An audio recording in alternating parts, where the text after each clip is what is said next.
بسم الله الرحمن الرحيم আসসালামু আলাইকুম ওয়া ৰাহমাতুল্লাহি ওয়া বাৰাকাতুহু।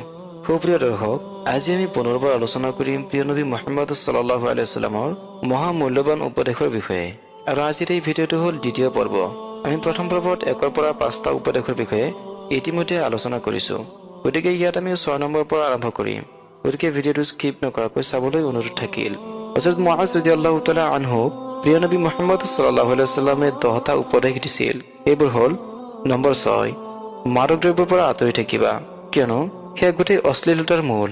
মাদক দ্ৰব্য কেৱল এজন ব্যক্তি নহয়, তাৰ গোটেই পৰিয়াল ধ্বংস কৰি দিয়ে। সমাজত নিজৰ ব্যক্তিত্ব হেৰুৱাই মানুহ দিনক দিনে অশ্লীলতা আৰু ব্যভিচাৰৰ ফালে ঢাল খায়। এই ধৰণৰ অভ্যাসে মানুহৰ জীৱনৰ সফলতাৰ ক্ষেত্ৰত বাধা জন্মায়। এই জঘন্য অভ্যাসবোৰ ত্যাগ কৰিব নোৱাৰাৰ ফলত প্ৰায় শতাংশ মানুহে জীৱন যুঁজত বিফল হৈ আছে। পবিত্ৰ কোৰআনত বৰ্ণিত হৈছে, হে মুমিনসকল, মদ, জুৱা, মূৰ্তি পূজাৰ বেদী আৰু ভাগ্য নিৰ্ণয় কৰা তীৰ এইবোৰ কেৱল ঘৃণাৰ বস্তু, শয়তানৰ কাম। সেয়ে তোমালোকে এইবোৰ বৰ্জন কৰা যাতে তোমালোকে সফল হ'ব পৰা। নম্বৰ 7, সাৱধান, আল্লাহৰ নাফৰমান আৰু গুনাহৰ পৰা আঁতৰি থাকা, কিয়নো নাফৰমানিৰ দ্বাৰা আল্লাহৰ ক্ৰোধ অৱধাৰিত হয়। এতেকে তোমালোকে প্ৰকাশ্য আৰু গোপন পাপ বৰ্জন কৰা। নিশ্চয় যিসকলে পাপ অৰ্জন কৰে অনতিপলমে সিহঁতৰ পাপ কৰ্মৰ প্ৰতিফল দিয়া হ'ব। নম্বৰ 8, যুদ্ধক্ষেত্ৰৰ পৰা কেতিয়াও পলাই নাযাবা যদিও সকলো সৈনিক মৃত্যুবৰণ কৰে।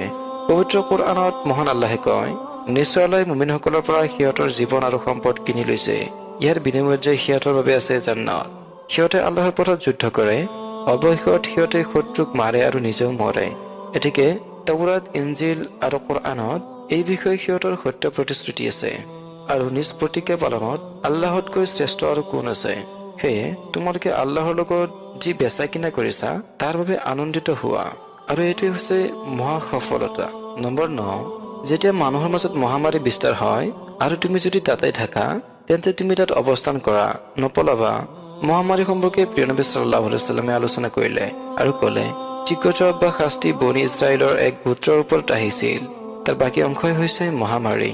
গতিকে কৰবাত মহামাৰী দেখা দিলে আৰু তুমি যদি তাত অৱস্থান কৰা তেন্তে তাৰ পৰা নপলাবা। কিন্তু অন্য ঠাইত মহামাৰী দেখা দিলে আৰু তাত তোমালোকে অৱস্থান নকৰিলে সেই ঠাইত তোমালোকে নাযাবা। নম্বৰ 10, আল্লাহৰ লগত কাকো শিৰক অৰ্থাৎ সংগী বা জড়িত নকৰিবা। যদি তোমাক হত্যা কৰা হয় বা জুইত জ্বলাই দিয়া হয়, শিৰক নিশ্চয় জঘন্য অপৰাধ। আল্লাহে পবিত্ৰ কোৰআনত বহু ঠাইত বান্দাক শিৰক সম্পৰ্কে সতৰ্ক কৰিছে আৰু শিৰকৰ পৰা আঁতৰি থকাৰ আদেশ কৰিছে। পবিত্ৰ কোৰআনত বৰ্ণিত হৈছে, তোমালোকে আল্লাহৰ উপাসনা কৰা আৰু তেওঁৰ লগত অন্য কাকো শিৰক বা সংগী নকৰিবা। শিৰক অমাৰ্জনীয় অপৰাধ, যি অপৰাধ আল্লাহ কেতিয়াও ক্ষমা নকৰে। মহান আল্লাহে কয়, নিশ্চয় আল্লাহ তাৰ লগত শিৰক কৰাসকলক ক্ষমা নকৰে। সেয়ে আমাৰ উচিত যে শিৰকৰ পৰা আঁতৰি থকাৰ সৰ্বোচ্চ চেষ্টা কৰা, এনেকুৱা কাম বৰ্জন কৰা য'ত শিৰকৰ আকাংক্ষা থাকে। হে আল্লাহ, তুমি আমাক সকলোকে প্ৰিয় নবীৰ এই 10টা উপদেশ জীৱনত বাস্তৱায়ন কৰাৰ তৌফিক দিয়া, আমিন।